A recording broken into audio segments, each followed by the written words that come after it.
All right, so I'm gonna give you kind of an example to go in a little bit more depth about the different settings and when I would use them, 3 different techniques and when I would use which setting for which.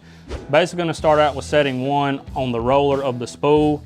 That's when it's gonna be at its most furthest distance from the magnetic braking system, and it's gonna allow your spool to roll more freely then. So that's when I'm gonna be using it when maybe I'm flipping mats, like with 1.5 ounces, just where I want I'm not gonna be casting it a long ways, you know, little short pitches here and there.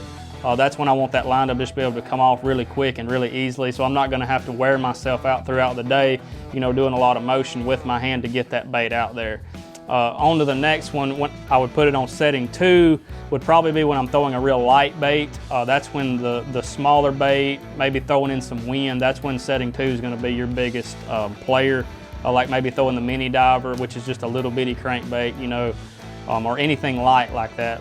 So setting 3 is when you're probably gonna be throwing something like, or I'm gonna be throwing something like a swim jig, where it's a little bit heavier bait. And with a swim jig, I'll probably put it on setting 3 and, you know, have the side plate magnet on like a 14 to 16, something like that.